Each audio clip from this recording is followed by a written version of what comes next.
नमस्कार दोस्तों, study IQ में आप सभी का स्वागत है। मैं हूं डॉक्टर महिपाल राठौड़ और आज हमारे साथ मौजूद हैं यूपीएससी 2019 की परीक्षा में रैंक 93 हासिल करने वाली मिस ऐश्वर्या शिवरान। ऐश्वर्या जी, स्वागत है आपका स्टडी आईक्यू में। जी, बहुत बहुत धन्यवाद मुझे मौका देने के लिए यहाँ पे आने का। ऐश्वर्या जी, वैसे आप ऑलरेडी बहुत फेमस हैं और फेमस हो रहे हैं क्योंकि मीडिया आपको काफ़ी कवर कर रहा है, बट ये इंटरव्यू मैं आपका लेना चाहूँगा फ्रॉम एग्जैक्टली यूपीएससी पर्सपेक्टिव कि यूपीएससी के एस्पिरेंट्स आपके इस स्प्लेंडेड अचीवमेंट से इंस्पायर हो सकें, आपके पद चिन्हों पर चल के आपको फॉलो करके फर्स्ट अटेम्प्ट में इस एग्जाम को क्रैक कर सकें। तो बिना किसी ठीक है। और आपकी ज़्यादा तारीफ के बिना मैं आगे बढ़ना चाहूँगा।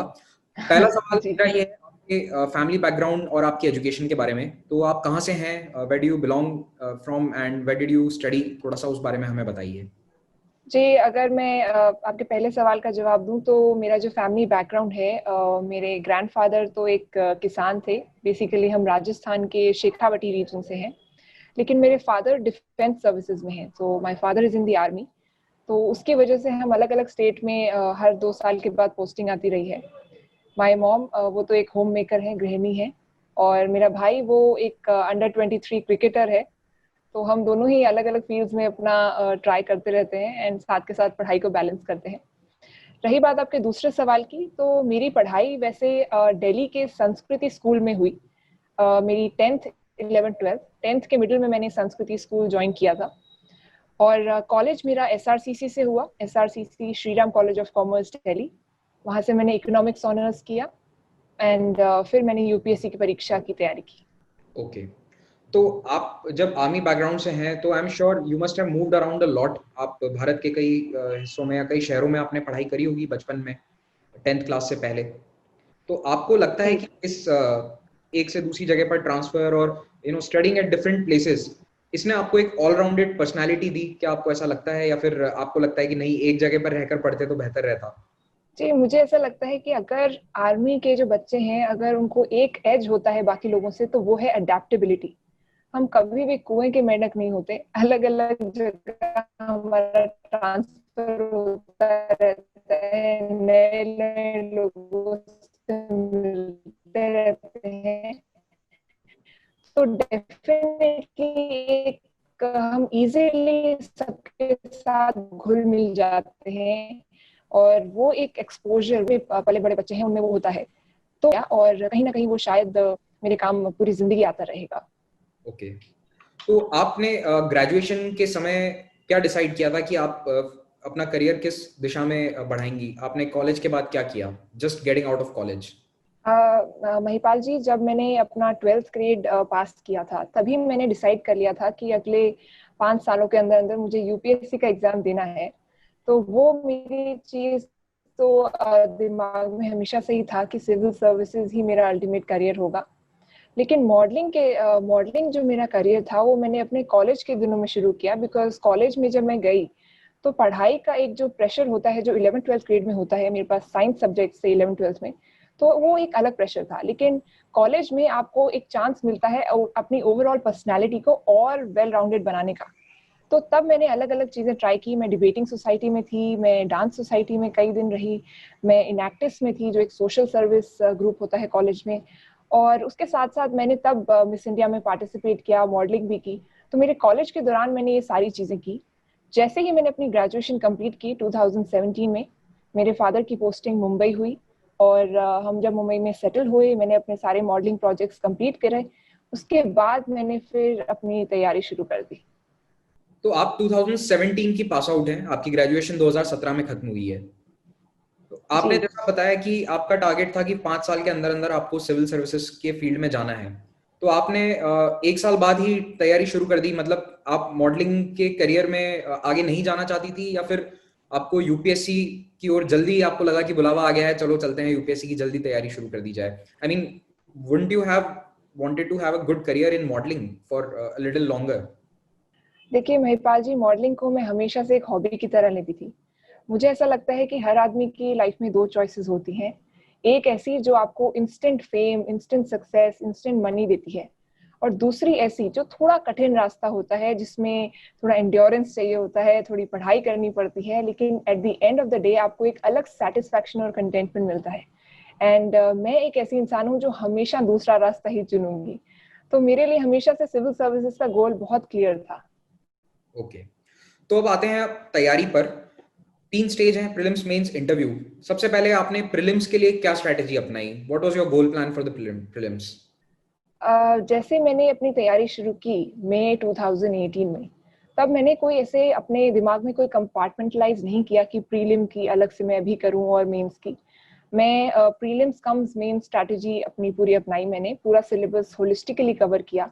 जब मैं न्यूज़पेपर के नोट्स बनाती थी करंट अफेयर्स के, तब जरूर मैं प्रीलिम और मेंस के अलग से थोड़ा उनको सेग्रीगेट करती थी। जो प्रीलिम्स के लिए स्पेसिफिक चीजें होती थी उनके आगे पी लिखती थी, मेंस के लिए एम लिखती थी, बिकॉज मेंस में आपको एक बर्ड्स आई व्यू चाहिए होता है, एक ब्रॉडर एनालिसिस चाहिए होता है, उसमें आपको ट्रिवियल इन्फॉर्मेशन नहीं चाहिए होती। तो ताकि आगे मुझे ये कोई दिक्कत ना आए अपने नोट्स को सेग्रीगेट करने में, इसलिए मैंने ये डिस्टिंक्शन सिर्फ अपने करंट अफेयर्स में किया।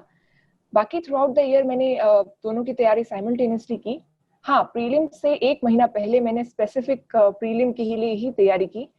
और जैसे कुछ सब्जेक्ट्स हैं like ancient history, medieval history, जो सिर्फ प्रीलिम के लिए जरूरी होते हैं, तब उन पे मैंने ज्यादा ध्यान दिया। एंड कुछ सब्जेक्ट्स लाइक वर्ल्ड हिस्ट्री जो प्रीलिम में नहीं आते लेकिन आगे मेंस में आते हैं, तो उनको मैंने एक बार साइडलाइन किया उस एक महीने के लिए। Okay okay. और मेंस के लिए फिर आपने क्या अपने सेल्फ नोट्स प्रिपेयर किए या फिर जो मार्केट में मटेरियल्स अवेलेबल होते हैं उन्हीं के बेसिस पर आपने तैयारी करी? I am asking specifically about mains. देखिए, मेरे पास बहुत लिमिटेड टाइम था, तो मैं हर सब्जेक्ट के नोट्स नहीं बना सकती थी, लेकिन मैंने अपने सोर्सेस इतने लिमिटेड रखे। मैंने कुछ बुक्स ऐसी थी जो मैंने सिर्फ एक बार पढ़ी, ओवरऑल उनसे मैंने एक पर्सपेक्टिव गेन किया और फिर उन्हें मैंने साइड में रख दिया। So those were my read only once books, NCERTs और कई ऐसी तमाम बुक्स होती हैं जो एक बार पढ़ के काफी है।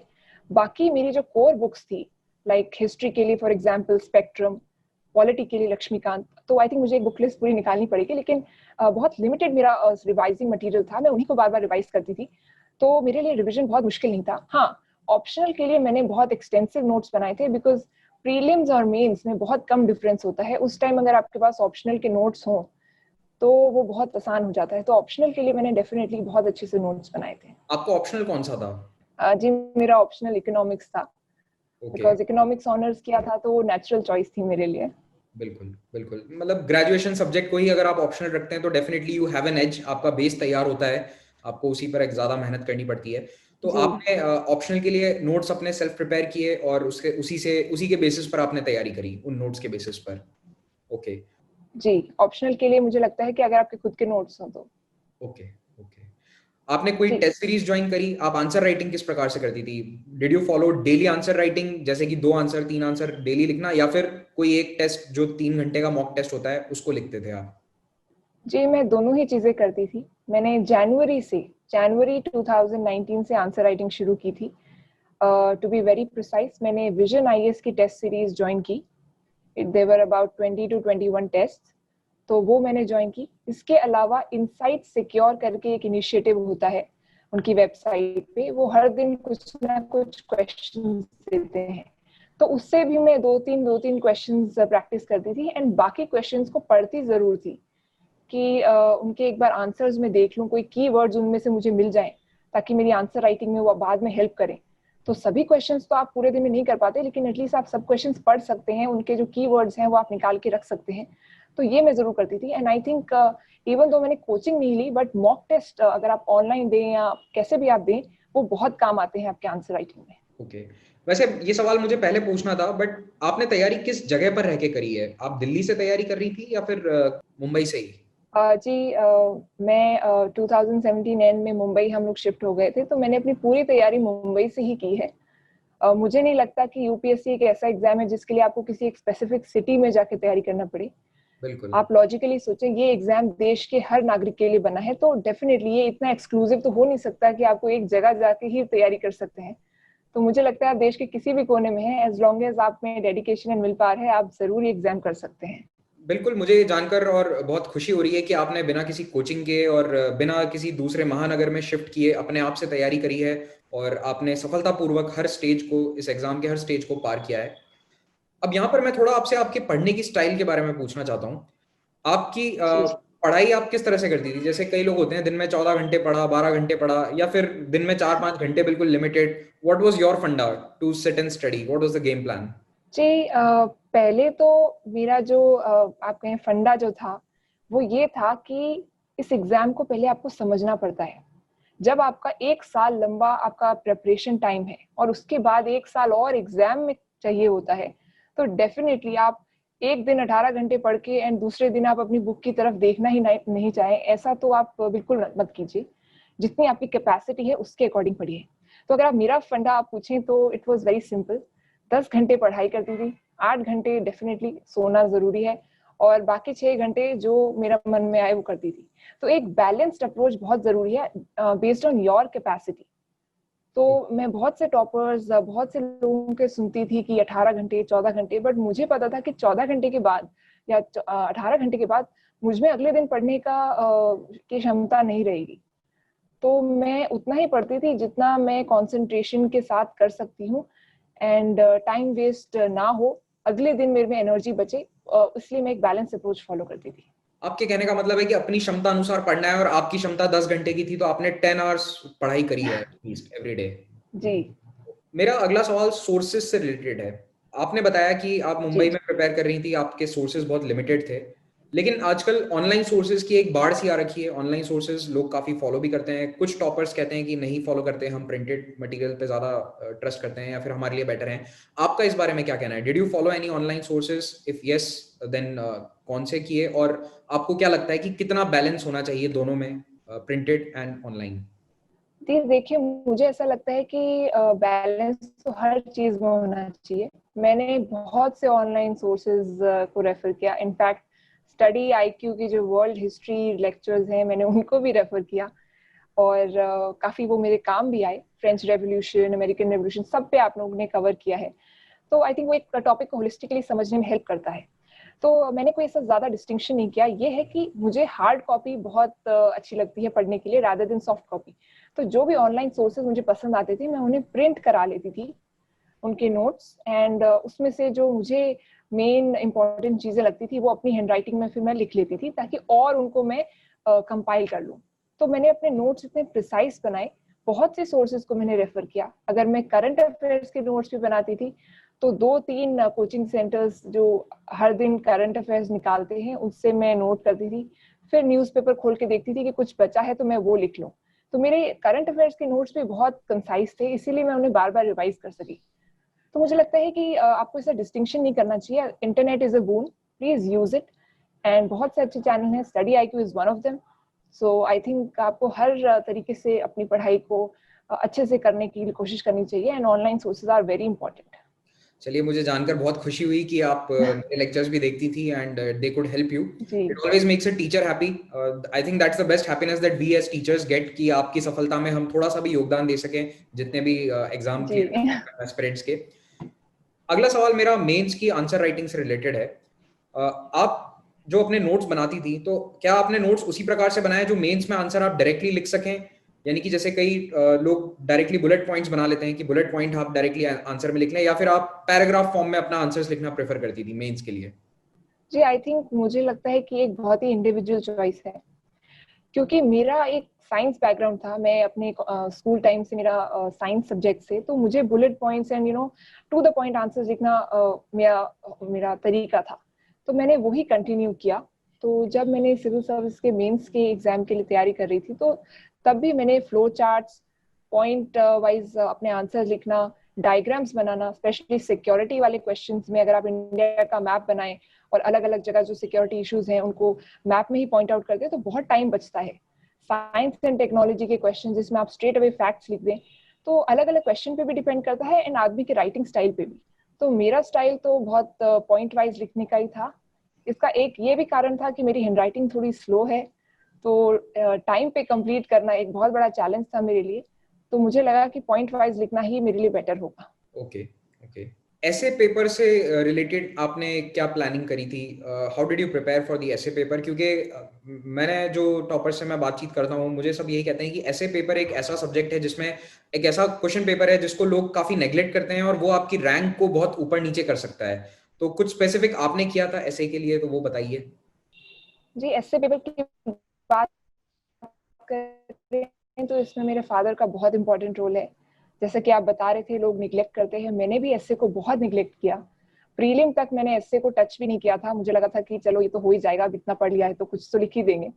बट फिर मुझे रियलाइज हुआ कि एस्से, एथिक्स एंड ऑप्शनल, ये 3 ऐसी चीजें हैं जो आपकी रैंक को बहुत ऊपर या नीचे लेके जा सकती हैं। जीएस में ऑलमोस्ट सब टॉपर्स के सेम ही मार्क्स आते हैं।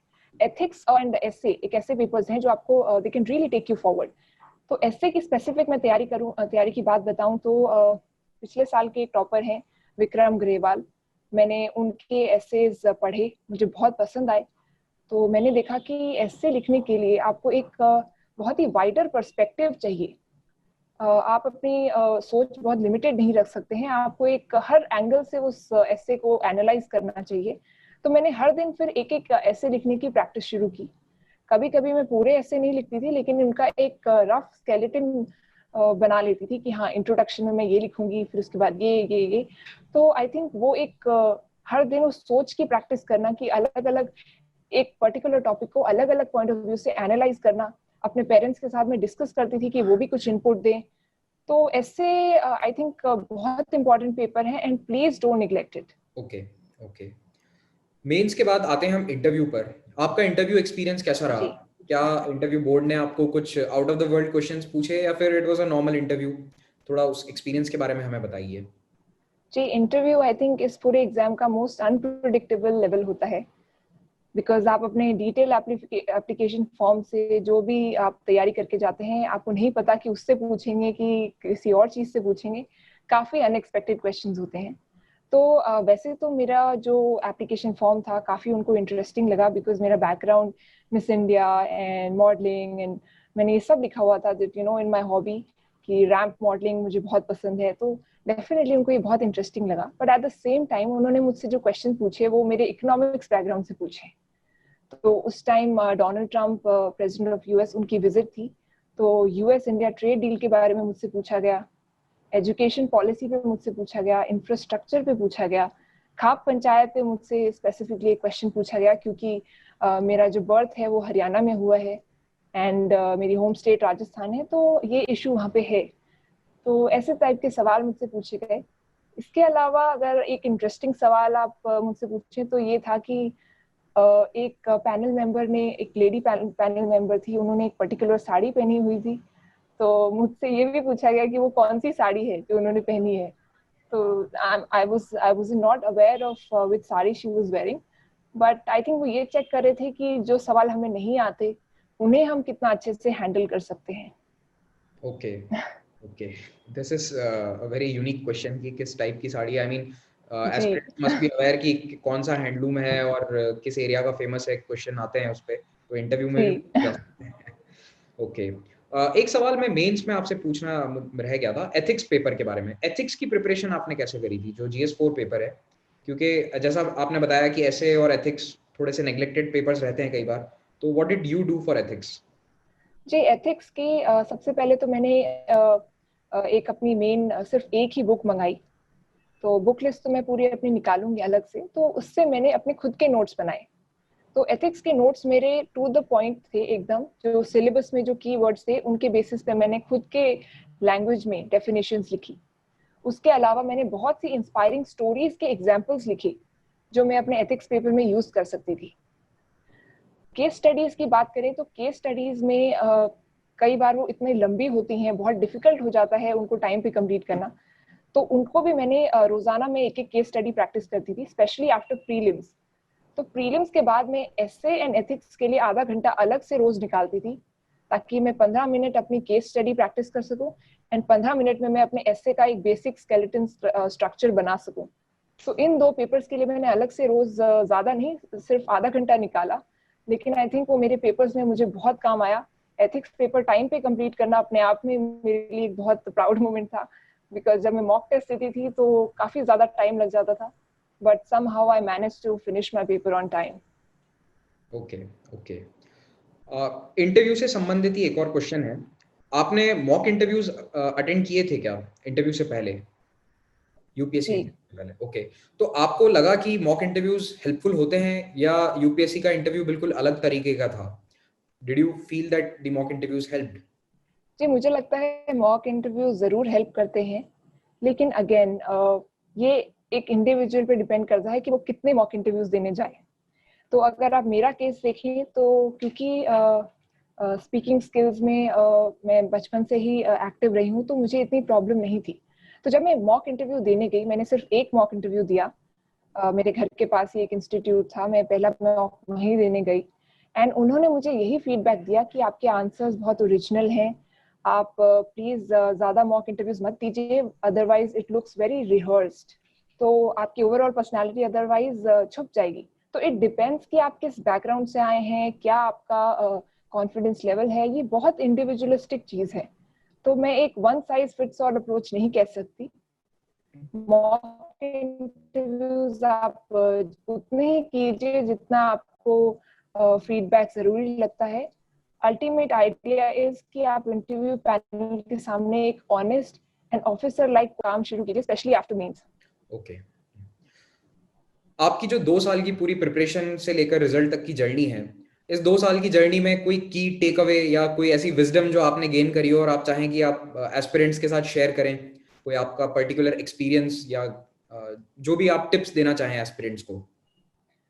देखिए, जितने भी लोग एस्पिरेंट्स जो हैं, जो अभी एग्जाम देने का सोच रहे हैं या जो ऑलरेडी पढ़ रहे हैं, उनको मैं यही कहूँगी कि प्लीज कंसिस्टेंसी बनाए रखें, कभी हिम्मत ना हारें, बिकॉज ये एक ऐसा एग्जाम है जिसमें आपके इमोशनली बहुत उतार चढ़ाव आते रहते हैं।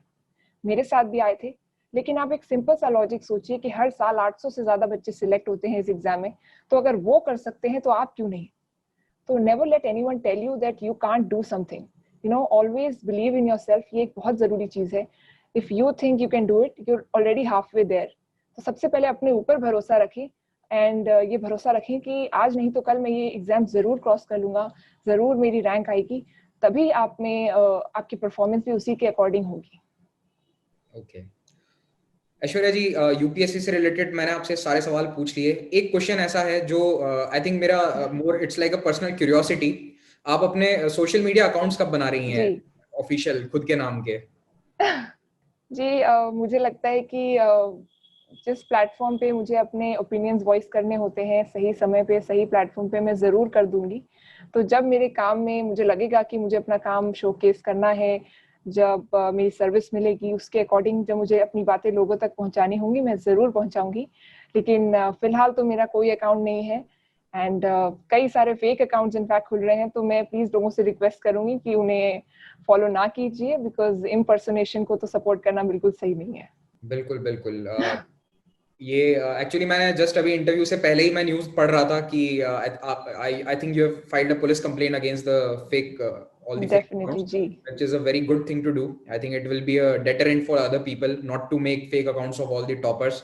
क्योंकि I think we should respect the privacy of all the toppers. अगर कोई नहीं आना चाहता सोशल मीडिया पे, it is perfectly fine. It is not necessary to be there. But जब भी आप आए जी, तो एक चीज मैं ऐड करना चाहूंगी कि ये सिर्फ प्रिवेसी का ही इशू नहीं है। आगे मुझे नहीं पता, क्योंकि उनमें से कई अकाउंट प्राइवेट अकाउंट है, तो मुझे नहीं पता कि वो बाकी एस्पिरेंट्स को क्या एडवाइस दे रहे हैं या क्या उनका मॉनिटरली उनको एक्सप्लॉइट करें। तो I think it's better to stop this process right in its infant stage. इसीलिए मैंने सोचा कि पुलिस में जब साइबर सेल है तो क्यों ना उन्हें अवेयर करा दें, उनको कंप्लेन कर दें। वो अपना काम बहुत एफिशिएंटली करते हैं। तो जब हमारे पास साइबर राइट्स हैं तो हमें उन्हें एक्सरसाइज करना चाहिए। आई मस्ट से दैट आप आईएएस ऑफिसर केवल पढ़ाई करके नहीं बनी है, but you are actually showing the qualities that an officer should have right from the beginning. जी, thank you so much. And I wish you all the best for your career, for your future, and we hope that you will do great in the service. और आप अपने परिवार का, देश का नाम रोशन करेंगी। इसी उम्मीद के साथ इस इंटरव्यू को हम समाप्त करते हैं। Thank you very much for talking to us, thank you for taking out the time for study IQ, and मेरी पूरी टीम की जी, तरफ से आपको congratulations. Thank you so much Mahipal ji.